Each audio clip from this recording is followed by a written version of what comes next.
નમસ્કાર. ક્યારે વિચાર્યું છે કે આપણી આસપાસની દરેક વસ્તુઓ, નાનામાં નાના ધૂળના કણથી લઈને પેલા આકાશમાં દેખાતા મોટામાં મોટા તારા સુધી, આખરે આ બધું બનેલું છે શેનું? તો ચાલો આજે આપણે બ્રહ્માંડના એ જ પાયાના બિલ્ડિંગ બ્લોક્સ એટલે કે પરમાણુઓ અને અણુઓની રોમાંચક દુનિયામાં ડૂબકી મારીએ. વિચારો કે આપણે કોઈ પણ પદાર્થ લઈએ અને એને સતત તોડતા જઈએ, નાના ને નાના ટુકડા કરતા જઈએ, તો છેલ્લે શું મળશે? શું એવો કોઈ અંતિમ કણ હશે જેનું આપણે વધુ વિભાજન જ ના કરી શકીએ? આ એક જ સવાલે સદીઓ સુધી માણસને વિચારતો કરી દીધો, અને એ જ પરમાણુની શોધનો પાયો બન્યો. તમને જાણીને નવાઈ લાગશે કે પરમાણુનો આઈડિયા કોઈ લેબોરેટરીમાં નહોતો આવ્યો. ના, એ તો મહાન વિચારકોના મગજની ઉપજ હતો. વૈજ્ઞાનિક પ્રયોગો શરૂ થયા એના સદીઓ પહેલાં. આ એક ફિલોસોફી હતી. ચાલો જોઈએ કે પ્રાચીન સમયના ચિંતકો આ વિશે શું માનતા હતા. અને મજાની વાત તો એ છે કે હજારો વર્ષો પહેલાં દુનિયાના બે અલગ અલગ ખૂણામાં, ભારત અને ગ્રીસમાં, વિચારકો એક જ નિષ્કર્ષ પર પહોંચ્યા હતા. ભારતમાં મહર્ષિ કણાદે એ અવિભાજ્ય કણને પરમાણુ કહ્યો, તો ગ્રીસમાં ડેમોક્રિટસે એને એટમ્સ નામ આપ્યું. બંનેનો મતલબ એક જ થતો હતો, એવો કણ જેને તોડી ન શકાય. તો સદીઓ સુધી આ માત્ર એક વિચાર જ રહ્યો. પણ પછી આવ્યા વૈજ્ઞાનિકો, અને એમણે માત્ર તર્ક પર નહીં પણ પ્રયોગો કરીને કેટલાક એવા નિયમો શોધ્યા જેણે આધુનિક રસાયણશાસ્ત્રનો પાયો નાખ્યો. ચાલો એ પાયાના નિયમોને સમજીએ. આ પ્રયોગ કર્યો હતો એન્ટોની લેવોઇઝિયરે. એમણે શું કર્યું? એકદમ સિમ્પલ. એક બંધ પાત્રમાં રાસાયણિક પ્રક્રિયા કરી અને પછી જોયું કે પ્રક્રિયા પહેલાં અને પછી પદાર્થનું કુલ વજન તો બરાબર સરખું જ રહ્યું. મતલબ કે દ્રવ્યનો ક્યારેય નાશ નથી થતો. એ ફક્ત એક સ્વરૂપમાંથી બીજામાં રૂપાંતર પામે છે. અને આ જ ક્રાંતિકારી શોધ દળ સંરક્ષણનો નિયમ તરીકે ઓળખાઈ. સીધી અને સટ વાત કે કોઈ પણ કેમિકલ રિએક્શનમાં દ્રવ્યને તમે બનાવી પણ ના શકો અને એનો નાશ પણ ના કરી શકો. જેટલું શરૂઆતમાં હોય બરાબર એટલું જ અંતમાં મળે. સારું, તો આ નિયમોએ એક મોટો સવાલ ઊભો કર્યો.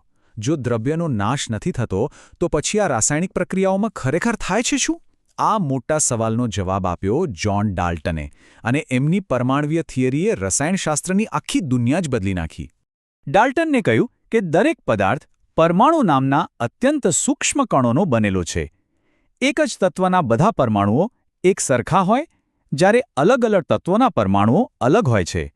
આ એકદમ સરળ સિદ્ધાંતે ખૂબ જ સચોટ રીતે સમજાવી દીધું કે રાસાયણિક પ્રક્રિયાઓ ખરેખર કેવી રીતે કામ કરે છે. હવે આટલા બધા અલગ અલગ પરમાણુઓ વિશે વાત કરવા માટે એક કોમન ભાષા તો જોઈએ ને. શરૂઆતમાં ડાલ્ટને આવા ચિત્રોનો ઉપયોગ કર્યો, પણ એ યાદ રાખવા થોડા અઘરા હતા. એટલે ધીમે ધીમે વૈજ્ઞાનિકો સરળ સંજ્ઞાઓ તરફ વળ્યા, જે આજે IUPAC એટલે કે રસાયણશાસ્ત્રની આંતરરાષ્ટ્રીય સંસ્થા દ્વારા માન્ય છે. તો આ સંજ્ઞાઓ આવે છે ક્યાંથી? મોટાભાગે તો તત્વના અંગ્રેજી નામના પહેલા અક્ષર પરથી, જેમ કે હાઇડ્રોજન માટે H, પણ અમુકવાર એમના લેટિન નામ પરથી પણ લેવાય છે. એટલે જુઓ, આયન એટલે કે લોખંડ માટે Fe વપરાય છે, જેના લેટિન નામ ફેરમ પરથી આવ્યું છે, અને સોડિયમ માટે Na, એના લેટિન નામ નેટ્રિયમ પરથી. આ એક ગ્લોબલ સિસ્ટમ છે. તો અત્યાર સુધી આપણે એકલા પરમાણુઓની વાત કરી, પણ હકીકતમાં પરમાણુઓ જરા સોશિયલ હોય છે. એમને એકલા રહેવું ગમતું નથી. એ એકબીજા સાથે જોડાઈને અણુઓ અને આયનો બનાવે છે, જે આપણે રોજિંદા જીવનમાં જોઈએ છીએ એ પદાર્થોનું નિર્માણ કરે છે. ચાલો જોઈએ કેવી રીતે.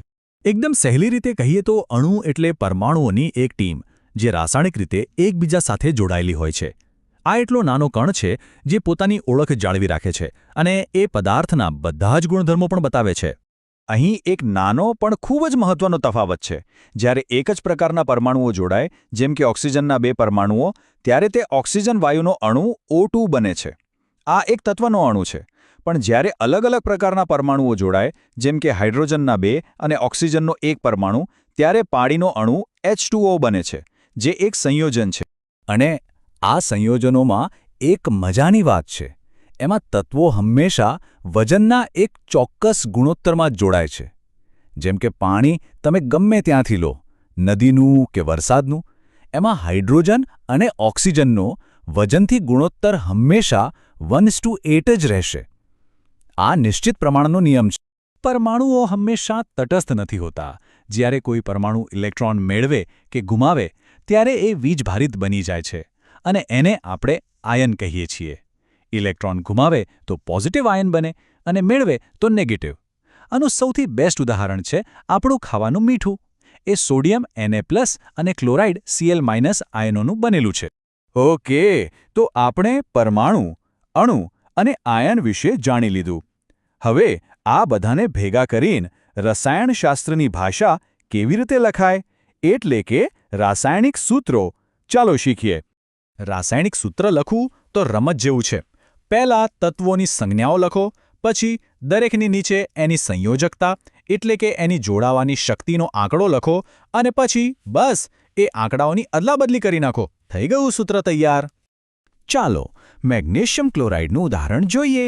મેગ્નેશિયમનો વીજભાર છે +2 અને ક્લોરીનનો -1. હવે આ આંકડાઓની અદલાબદલી કરો તો મેગ્નેશિયમને મળ્યો 1, જે આપણે લખતા નથી, અને ક્લોરીનને મળ્યા 2. આ રીતે આપણને તટસ્થ સંયોજનનું સૂત્ર મળ્યું NgCl2. છે ને એકદમ સિમ્પલ? તો આપણે રસાયણશાસ્ત્રની ભાષા શીખી લીધી.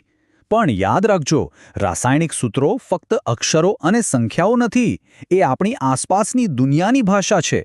એ આપણને પદાર્થોની રચના અને તેમની વચ્ચે થતી અદ્ભુત પ્રક્રિયાઓ સમજાવે છે. હવે વિચારો, આ સાદા સૂત્રો આપણી દુનિયા વિશે કેટલી મોટી અને જટિલ વાર્તાઓ છુપાવીને બેઠા હશે. આ સફરમાં જોડાવા બદલ આભાર.